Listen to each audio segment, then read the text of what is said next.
오늘 말씀의 제목은 성전의 예배를 회복하라 2입니다. 말라기서는 우리가 잘 알고 있듯이 구약의 마지막 책이죠. 이 말씀은 이스라엘 백성들이 바벨론 포로에서 돌아온 뒤에 성전이 다시 세워지고 예배가 회복된 그 시대에 주어진 것입니다.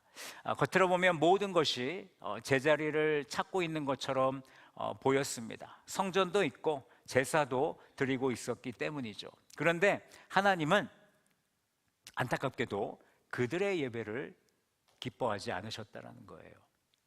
사람들의 눈에는 예배가 있었지만 하나님의 눈에는 이미 예배의 중심이 무너지고 있는 그들의 모습을 보셨던 것입니다.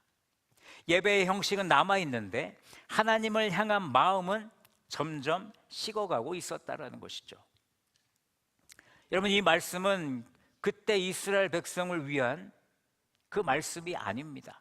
오늘 우리도 예배의 자리에 나오기 때문에 우리를 위한 말씀이기도 하죠. 우리는 찬송하고 기도하고 오늘 말씀을 듣고 있습니다.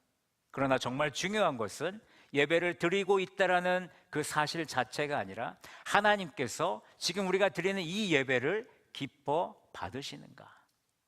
하나님께서 지금 나의 예배를 기뻐 받으시는가?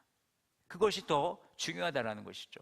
만약 하나님께서 오늘 우리의 예배를 보시며 같은 질문을 던지신다면 우리는 어떻게 해야 될까요?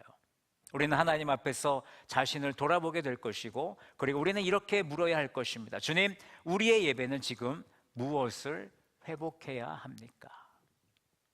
오늘 본문 말씀을 통해서 우리의 예배가 반드시 회복해야 될 3가지를 여러분들과 함께 나누려고 합니다. 이 말씀의 회복이 우리 가운데 이루어져 우리 서머나 교회의 예배가 하나님께서 기뻐하시는 예배로 드려지기를 간절히 소망합니다. 먼저 하나님을 하나님답게 높이는 예배를 회복해야 됩니다. 말라기 오늘 1장 6절 중반절에 보시면 하나님께서 오늘 이렇게 말씀하셨죠. 아들은 그 아버지를, 종은 그 주인을 공경하나니 내가 아버지일진데 나를 공경함이 어디 있느냐? 내가 주인일진데 나를 두려워함이 어디 있느냐라고 말씀하셨어요. 오늘 이 말씀은 말라기 시대의 제사장들에게만 주신 말씀이 아니라 오늘 예배의 자리에 나온 우리 모두에게 주시는 저는 말씀이라고 저는 생각합니다. 하나님은 우리에게 오늘 물으시는 거예요. 너는 정말 나를 하나님으로 높이고 있느냐? 너는 정말 예배의 자리에서 나를 주인으로 공경하고 있느냐는 것이죠. 우리가 예배하는 이유는 무엇입니까? 여러분, 이 예배의 자리에 왜 나오셨습니까? 혹시 마음의 위로를 얻기 위해서 나오신 분이 계십니까? 지난 한 주간 내가 한 주간의 삶을 살면서 정말 세상에서 많은 아픔과 힘듦과 고통과 지침 속에 있었는데 주일 예배에 나와서 그 아픔, 그 모든 어려움 모두 내려놓고 하나님이 주시는 그 은혜로 내가 위로를 받기를 원한다. 혹시 그렇게 오셨습니까? 아니면 내가 종교적인 의무를 채우기 위해서, 난 그동안 교회에서 열심히 신앙생활을 했으니까 오늘도 당연히 교회 나와야지. 아니면 교회를 너무나 사랑해서 이 자리에 나오셨습니까? 교회를 사랑하는 나의 마음이 예배라고 생각하십니까? 그래서 여러분 이 자리에 나오셨나요? 아니라는 것입니다. 우리가 왜 예배를 드리냐? 하나님이 나의 아버지가 되시고, 하나님이 나의 주인이시고, 하나님이 나의 큰 왕이 되시기 때문에 우리는 오늘 이 자리에 나와서 예배를 드리고 있는 것입니다. 그런데 오늘 본문 속 제사장들과 백성들에게는요, 아주 심각한 문제가 있었어요. 그들은 하나님을 불렀습니다. 제사도 드렸고요, 성전도 잘 지키는 사람이었어요. 예배가 계속되고 있었지만 하나님께서 보실 때 그들의 예배에 빠진 것이 있었는데 그것은 하나님을 향한 공경과 두려움이었다는 것이죠.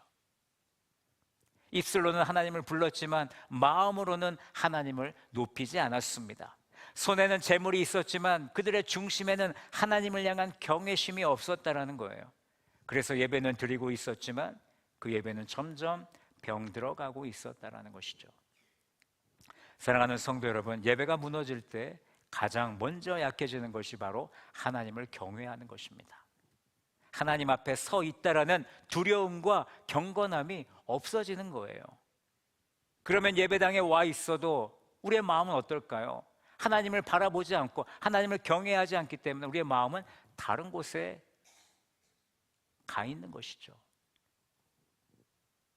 찬송을 불러도 다른 생각이 앞서게 되고, 기도를 해도 하나님께 내가 지금 아뢰고 있다는 그 마음이 흐려지는 겁니다.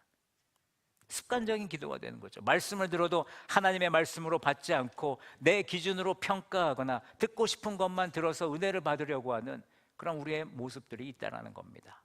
그렇게 되면 예배는, 우리가 예배를 드리고 있어도 하나님을 공경하는 마음은 없다라는 것이죠. 그래서 전도자는 이렇게 말합니다. 전도서 5장 1절에 보시면 너는 하나님의 집에 들어갈 때에 내 발을 삼갈지어다. 그러면 이 말씀은 하나님 앞에 나아가는 사람의 태도를 우리에게 말해주는 겁니다. 발을 삼가라는 것은 하나님 앞에 나아갈 때 마음을 가볍게 두지 말라는 거죠. 조심스럽게 진지하게 하나님 앞에 서라는 것입니다.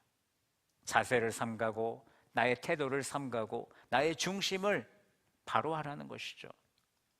히브리서 12장 28절 하반절도 이렇게 말씀합니다. 경건함과 두려움으로 하나님을 기쁘시게 섬길지니. 하나님을 기쁘시게 하는 예배에는 여러분 기쁨만이 있는 것이 아니죠. 경건함과 두려움도 같이 있다라는 것입니다. 또 시편 96편 8절 상반절은 이렇게 말합니다. 여호와의 이름에 합당한 영광을 그에게 돌릴지어다. 예배는 결국 하나님의 이름에 합당한 영광을 올려드리는 것이다. 하나님께 영광 올려드리는 것이다. 바로 그 자리가 우리 예배의 자리라는 것이죠. 하나님께 영광 올려드리는 예배의 자리가 반복되면요, 하나님의 그 경외하심을, 그 반복 가운데 하나님의 경외심을 잃어버리게 되면 우리의 예배는 익숙해지는 겁니다. 그런데 그 익숙함은 때로 하나님의 경외하심을 잃어버리게, 약하게 만드는 거고요. 여러분, 오래 믿은 사람일수록, 예배에 익숙한 성도일수록 우리는 더 자신을 살필 수 있어야 되는 것입니다. 저는 지난 금요 기도회 때 우시야 왕에 대해서 나누었습니다. 역대하 26장을 보면 우시야는 하나님의 도우심으로 강성해졌습니다. 그런데 그 강해진 뒤에 그의 마음이 어떻게 되냐면 교만한 마음이 그의 마음을 지배하게 됩니다. 교만함이 그의 마음을 지배했어요. 그는 성전에 들어가서 무엇을 했냐면 향단에다가 분향하려고 했습니다. 제사장이 해야 될 일을 왕인 자기가 그 일을 가로챈 것이죠. 제사장들은 말렸습니다. 하지 말라고 말렸습니다. 그것은 하나님의 일이라고 말렸습니다. 그러나 그는 어떻게 반응을 했느냐? 화를 내기 시작하는 거예요. 그때 여호와께서 그 우시야 왕을 치십니다. 이마에 나병이 생기게 되죠. 이런 우시야는 성전에 들어갔습니다. 그런데 하나님의 질서를 무시하고 자기 마음대로 무엇인가를 하려고 했다는 것이죠. 그는 하나님 앞에서 자신을 낮추지 않았습니다. 저는 이런 우시야의 왕의 모습을 보면서 성전에 들어온다고 해서 하나님을 높이는 예배가 자연스럽게 드려지는 것이 아님을 다시 한번 깨닫게 됩니다. 우리도 마찬가지입니다. 여러분, 교회 오래 다녔다고 해서 저절로 하나님을 향한 경외심이 생기게 될까요? 직분이 있다고 해서 경외심이 살아나는 것일까요? 봉사를 한다고 해서 하나님을 높이는 경외심이 생겨날까? 예배에 익숙해질수록 하나님을 향한 우리 그 경외심을 우리는 놓쳐서는 안 된다는 겁니다. 그러므로 하나님을 하나님답게 높이는 우리는 예배를 회복해야만 하는 것이죠. 사실 그 회복은 거창한 어떤 계획을 세우는 것이 아닙니다. 예배 전에 잠깐 마음을 모으시면 되죠. 예배 자리에 오면 내 옆에 있는 성도와 먼저 안부를 묻기 전에 오늘 나의 예배를 받으실 그 하나님께 감사의 마음을 전하고 내가 온전히 하나님 앞에 집중할 수 있는 예배자가 되게 해달라고 기도하는 그런 시작이 먼저 되어야 된다는 것입니다. 그리고 찬송을 부를 때도 열심히 마음을 다해서 찬송을 부르고 모르는 가사가 나온다 할지라도 그 가사를 따라 읽을 수 있어야 된다는 것입니다. 그래서 그 가사를 통해서 은혜를 받으면 얼마나 좋겠습니까? 그 고백을 하나님께 올려드리는 것이죠. 그리고 기도할 때 마음을 열고 하나님께 집중하는 데서 또 시작하면 됩니다. 또 말씀 앞에서는 내 생각을 내려놓고 순종하려는 태도를 가져야 되겠죠. 오늘 또 목사님 무슨 말씀을 하실까? 이 말씀은 또 누구를 위한 말씀인가? 누구를 위한 말씀이겠습니까? 나를 위한 말씀이죠.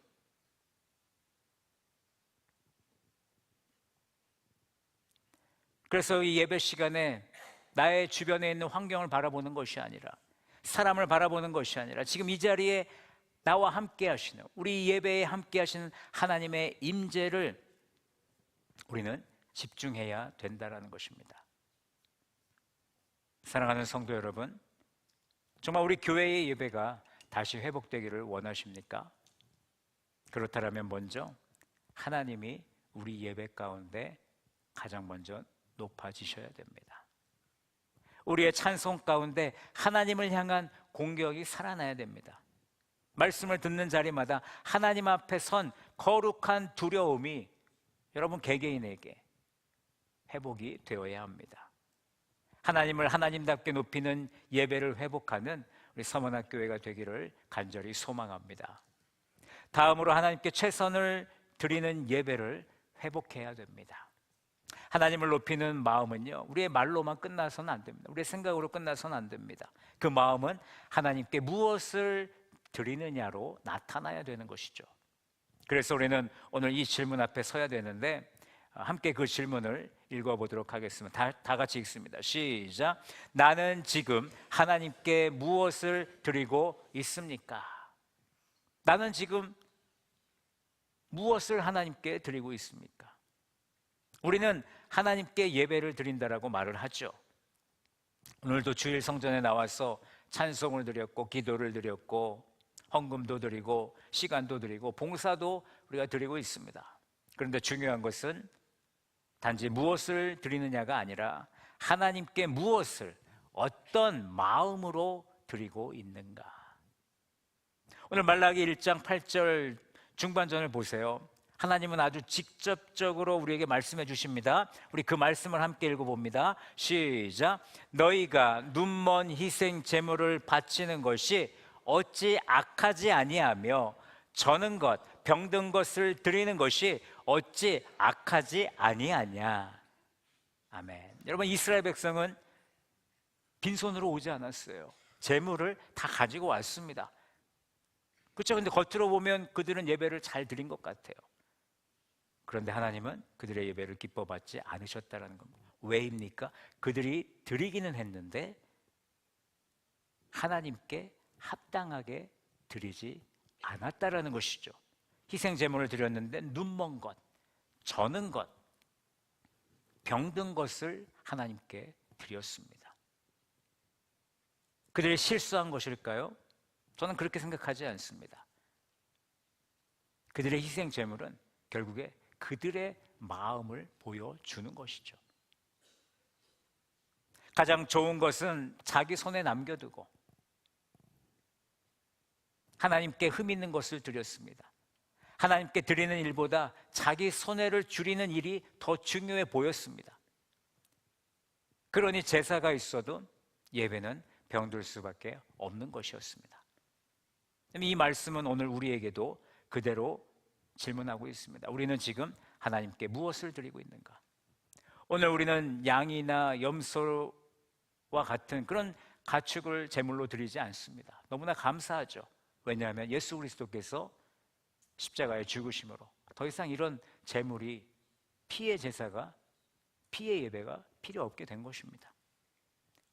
하지만 우리는 여전히 하나님께 시간과 정성과 헌금과 순종과 헌신을 주님 앞에 드리고 있습니다. 여러분, 정말 하나님께 가장 좋은 시간을 드리고 계십니까? 예배를 준비하면서 정성껏 이 예배를 드리고 계십니까? 헌금을 드릴 때 먼저 하나님께 드릴 것을 구별하십니까?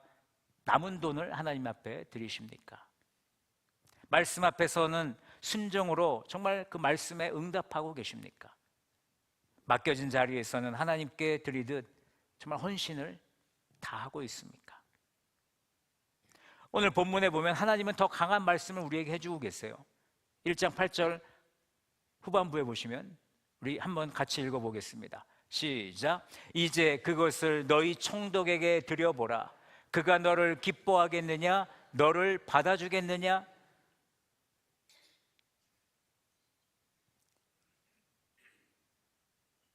높은 사람을 만나러 가는데 눈먼 것, 저는 것, 병든 것을 여러분 드리겠습니까?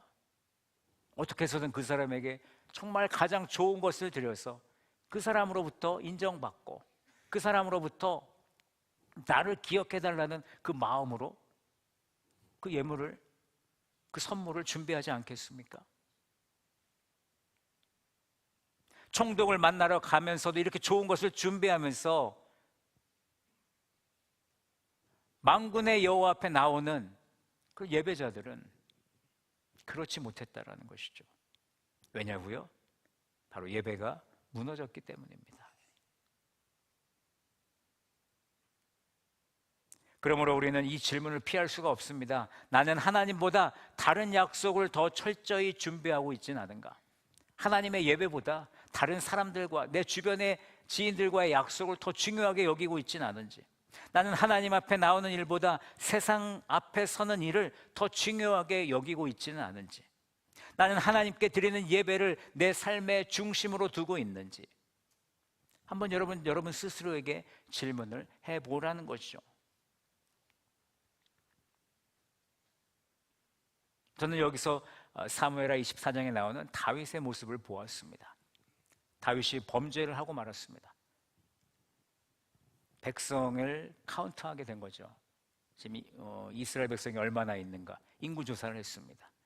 근데 하나님의 말씀을 따라서 아라우나의 타작마당에서 제사를 이제 드립니다. 그런데 아라우나는 왕에게 필요한 모든 것을 거저 주겠다고 합니다. 땅도 주고 재물도 주고 나무도 주고. 만약에 여러분들이 그런 상황이었다면, 만약에 제가 그런 상황이었다면 저는 아유 감사합니다, 모든 것을 다 대주시고 우리가 함께 예배 드릴 수 있어서 너무나 감사합니다라고 저는 그렇게 했을 것 같아요. 그런데 다윗은 그렇게 하지 않았다라는 거죠. 그는 분명히 말합니다. 24절 하반절에 보면, 중반절에 보면 값없이는 내 하나님 여호와께 번제를 드리지 않겠다. 다윗은 알았습니다. 예배는 비용 없는 행동으로 드릴 수 없다는 것을 그 누구보다 잘 알았던 거예요. 하나님께 드리는 것은 자기에게도 값이 있어야 한다는 것을 그는 알았던 것입니다. 여러분, 그가 손해보기를 좋아해서가 아니라 하나님을 정말 그 무엇보다 가장 중요하게 여겼기 때문에, 그는 예배를 가볍게 처리할 수 없는 일로 여겼기 때문에 그는 값을 지불하고 하나님께 예배를 드린 것이죠. 사랑하는 성도 여러분, 하나님께 최선을 드린다는 것은 지금 내가 드릴 수 있는 가장 좋은 것을 하나님께 드리는 것입니다. 여러분, 예배 시간에 빠지지 않도록 나의 삶의 스케줄을 조정하는 것, 그게 바로 우리의 최선의 모습이라고 저는 생각합니다. 토요일 밤부터 예배를 준비하는 것도 최선의 모습이고요, 찬송을 부를 때라도 그 마음, 가사 하나하나를 마음에 새기면서 부르는 것도 최선이고, 말씀을 들을 때도 다른 생각을 버리고 한 문장이라도 붙들고 내가 그 말씀대로 살아가겠다라고 다짐하는 것도 최선의 모습이고, 헌금을 드릴 때도 계산하기보다 감사로 구별하는 것도 우리의 최선의 모습이고, 맡겨진 봉사를 사람에게 하듯 하지 않고 하나님께 하듯 감당하는 것, 그것이 우리의 최선의 모습이 아닐까요?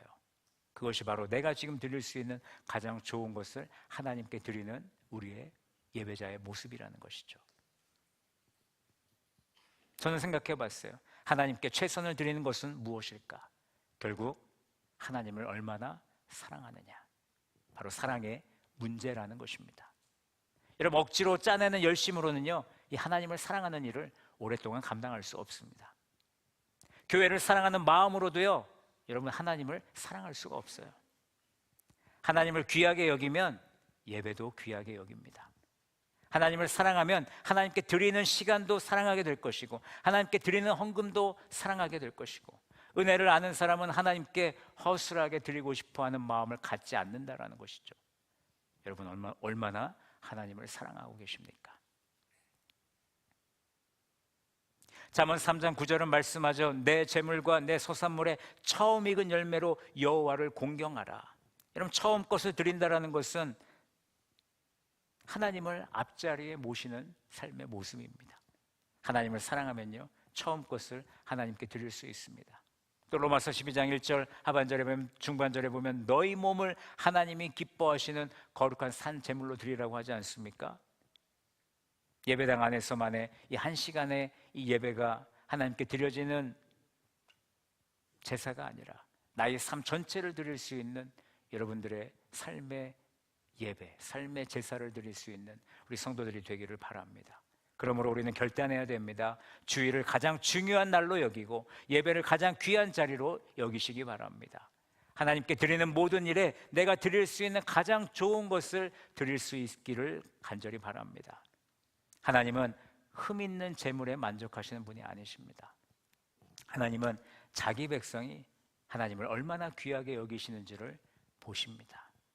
우리 성도들의 시간 속에 예배의 우선순위가 분명해지기를 원합니다. 하나님께 드리는 찬송과 기도와 헌금과 헌신 속에, 섬김 속에 우리의 하나님을 향한 사랑이 살아나기를 원합니다. 그렇게 함으로 우리가 최고의 하나님께 최선의 예배를 드리는 우리 모든 성도들이 되기를 간절히 소망합니다. 마지막으로 기쁨과 사모함으로 드리는 예배를 회복해야 합니다. 오늘 말라기 1장 13절 중반절에 보시면 하나님은요, 백성들의 예배를 보시면 이렇게 말씀하셨어요. 너희가 또 말하기를 이 일이 얼마나 번거로운고 하며.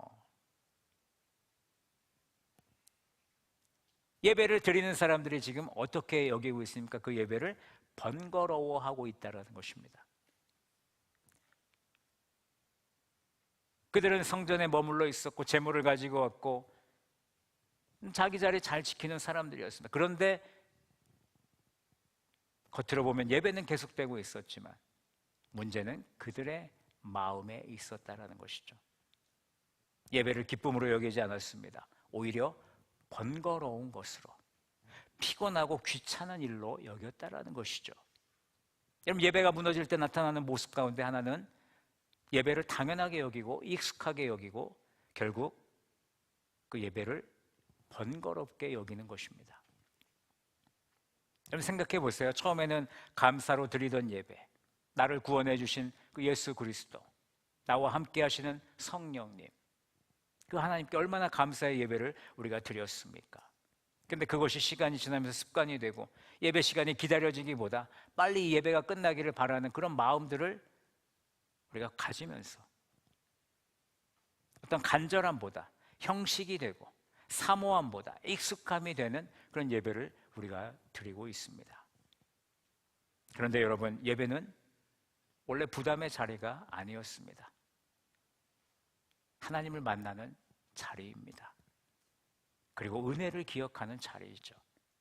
구원받은 백성이 하나님 앞에 나와서 기쁨으로 엎드리는 그 자리, 그 자리가 하나님 안에서 다시 살아나기를 원합니다.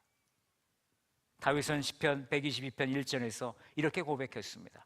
사람이 내게 말하기를 여호와의 집에 올라가자 할 때에 내가 기뻐했다라고 말합니다.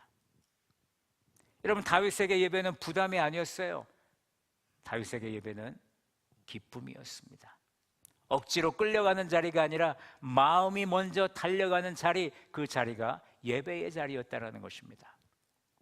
또 시편 84편 10절 상반절에도요, 시인은 하나님의 성전을 얼마나 사모하는지를 오늘 우리에게 고백해 줍니다. 주의 궁정에서의 한날이 다른 곳에서의 첫날보다 낫다라고 오늘 우리에게 말씀해 주고 있죠. 이 고백은 하나님을 만나는 기쁨이 그만큼 크다라는 것을 우리에게 말해 줍니다. 하나님이 계신 자리가, 세상의 그 어떤 자리보다 귀하다라는 것이죠. 저는 간절히 바라기는 오늘 이 예배가 바로 그런 자리가 되기를 바랍니다. 세상의 그 어떤 자리보다 하나님을 만나는 이 시간이 가장 귀한 자리가 되기를 소망합니다. 여러분, 사도행전 2장에 보시면 초대교회 성도들이 모이기를 힘쓰는 모습을 우리는 볼 수가 있습니다.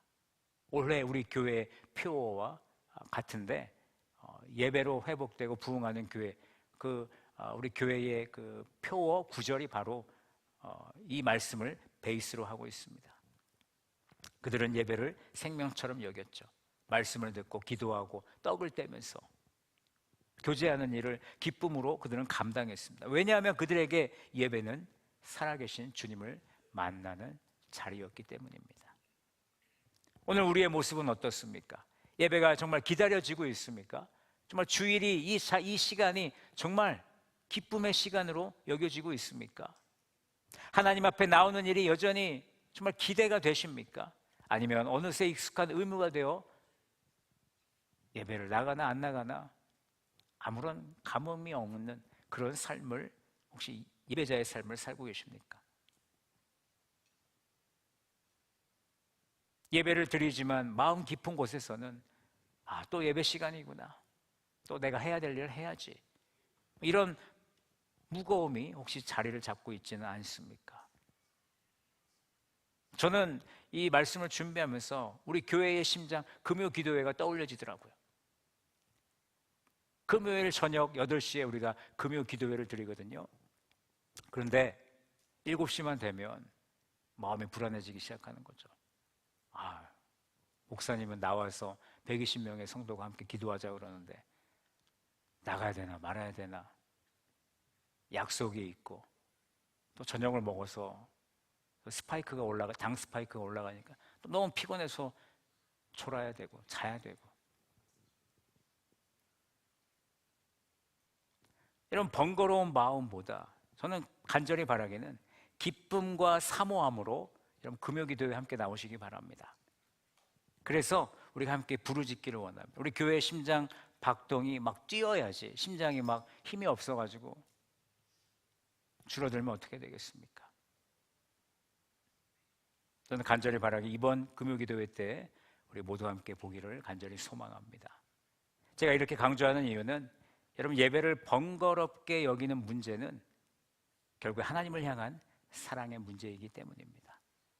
내가 혹시 예배를 번거롭게 여기고 귀찮게 여긴다라면 다시 한번 점검해 보시기 바랍니다. 내가 정말 하나님을 사랑하고 있는가? 은혜를 잃어버리면 예배가 무거워질 수밖에 없겠죠. 감사가 식어버리면 예배가 의무가 됩니다. 하나님을 향한 사모함이 약해지면 예배는 점점 더 번거로운 일이 되는 거예요. 그러므로 예배의 기쁨을 회복하려면 먼저 은혜를 회복하기를 바랍니다. 내가 어떤 죄인이었는지, 하나님께서 나를 어떻게 구원하셨는지, 지금도 어떤 사랑으로 나를 붙들고 나를 인도하고 계시는지를 여러분 기억하시기 바랍니다. 바로 그 자리가 말씀을 듣고 기도하는 자리가 되기를 원합니다. 하나님은 억지로 드리는 예배를 기뻐하지 않으시죠. 하나님은 사모하는 마음으로 나오는 예배를 기뻐하십니다. 하나님은 형식보다 그분을 만나고 싶어하는 그 마음을 가장 귀하게 여기십니다.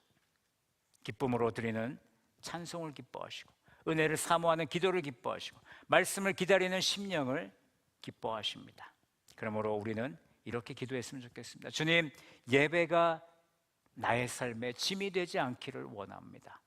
예배가 습관으로만 남지 않기를 원합니다. 하나님을 만나는 기쁨이 회복되게 하여 주시옵소서라고 기도하시기 바랍니다. 사랑하는 성도 여러분, 우리 교회의 예배가 다시 기쁨과 사모함을 회복하기를 원합니다. 예배가 무거운 의무가 아니라 하나님을 만나는 복된 시간이 되기를 원합니다. 기쁨과 사모함으로 드리는 예배를 회복하는 우리 교회의 예배가 되기를 주님의 이름으로 간절히 축원합니다. 말씀을 맺겠습니다. 우리는 오늘 말씀 앞에서 다음 질문을 붙들게 됩니다. 주님, 우리의 예배는 지금 무엇을 회복해야 합니까? 오늘 하나님께서 우리에게 분명히 말씀하셨죠. 첫째, 하나님을 하나님답게 높이는 예배를 회복하고, 둘째, 하나님께 최선을 드리는 예배를 회복하고, 마지막으로 기쁨과 사모함으로 드리는 예배를 회복해야 합니다. 그러므로 사랑하는 성도 여러분, 이제 한 가지 여러분께 결단을 부탁드립니다. 다음 예배부터는 준비된 예배자로 나오시기 바랍니다.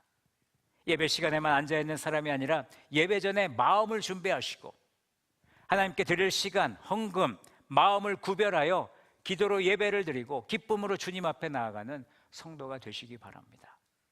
예배는 교회에 와서 시작되는 것이 아닙니다. 하나님을 사모하는 마음에서부터 시작되기 때문에 예배당을 나가는 이 시간부터 다음 주 이 예배를 기다리는 이 시간까지 여러분들의 예배는 계속되어진다는 것을 우리가 잊지 않기를 원합니다. 그렇게 우리가 할 때 저는 믿습니다. 우리의 예배는 반드시 달라질 것입니다. 그리고 그 회복은 한 사람에게서 끝나지 않고 우리 서머나 교회 전체 예배를 통해 우리의 예배를 새롭게 할 줄로 믿습니다. 그러므로 다시 기도하시기 바랍니다. 주님, 나부터 준비된 예배자가 되게 하여 주시옵소서. 나부터 회복되는 예배자가 되게 하여 주시옵소서. 이 회복이 우리 가운데 이루어져서 우리 서머나 교회의 예배가 하나님께서 기뻐 받으시는 거룩한 예배로 세워지는, 회복되는 놀라운 하나님의 은혜가 함께하기를 간절히 축원합니다.